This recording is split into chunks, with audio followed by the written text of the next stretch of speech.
Well, today's video is going to be an interesting one as Stadia announced a huge change to their weekly news, and depending on how you look at it, it's good or it's bad. We'll take a look at that. Finally, we got an update on Outriders on Stadia. Today, Stadia announced 20 games powered by the Stadia platform features, and because of this, we have changes to the Stadia store. And Doom Eternal getting a Stadia update that we'll check out in this video. Make sure you guys are subscribed to this channel for all future Stadia updates, especially after we talk about this news. So we started off this morning for the hopes of the Stadia November Pro games. Instead, we got this post by Grace that is titled "Changes Headed to This Week on Stadia." And the information in this Reddit post says that the news blog we get every week, and typically what I make a video on every Tuesday, now she says going forward, we'll be moving this week on Stadia to a bi-weekly cadence. So bi-weekly means every other week. She says we're committed to delivering information and updates to you all in the best way possible, and we believe that moving to this new cadence is best for now.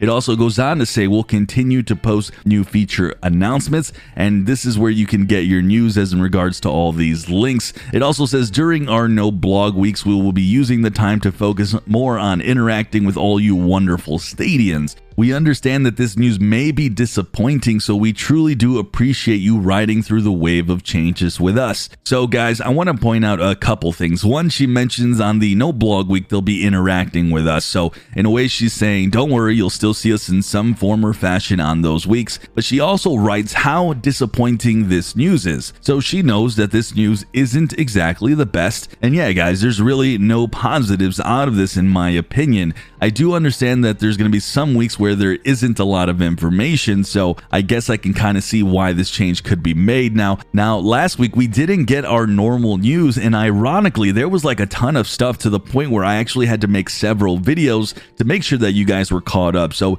it's curious that this is happening, and it almost started last week when there was quite a bit of stuff to cover. Unfortunately, we don't have an explanation as to why this change is happening, which is what's leading people to assume the worst. So again, this is in my opinion, a bad way of communicating, but I don't want to go to the lengths of assuming the worst like some people are. But at the same time, I recognize that we as a community would prefer more news and more information, certainly not less. With that, I caution jumping to conclusions like this is the fall, because we don't know what this is going to look like. Again, I go back to last week's example where we got 3 games that were free to play for the weekend. We had stealth game drops, then we got announcements for more games. So these bi-weekly posts might just contain a crap ton of news when we actually get them, and it might just be more convenient for the weeks they don't have a lot to talk about to just jumbo it up every 2 weeks. So what I'm trying to say is I don't think this is a huge deal, but at the same time, let's wait and see how this looks and judge it from there. At the same time, again, I do understand that there's going to be some people disappointed. With that, we are going to see the pro game announcements later this week, so stay tuned for that video and for that news blog. With that, Stadia announced 20 plus games today powered by Stadia platform features, and we have a really cool picture of all the games that do have the Stadia unique features, with an announcement today that Doom Eternal now has state share,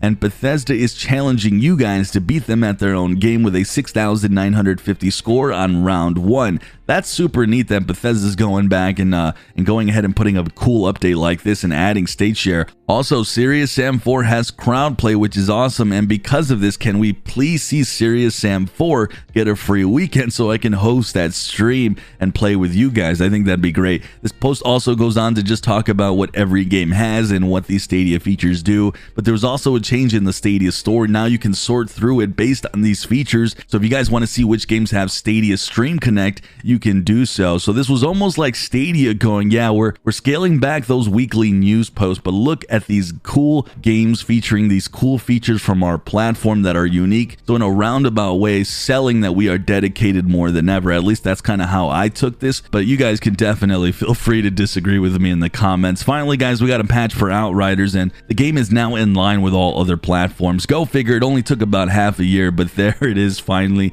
Also, Dragon Ball Z Kakarot is available in the Stadia store to play, but it does come at full price. With all that, guys, with all of today's news, I want to point out that I will continue to keep you guys up to date. That more than likely will be more videos going forward, and it's going to be more important than ever that I do that, since they are scaling back and keeping it out every 2 weeks. So we'll definitely do that. We'll have to make several more videos than usual, and that's absolutely okay, because I'm committed to you guys, and I just want to make sure you guys know that. With that, guys, I'm Sunny. As always, I'll see you guys in the clouds.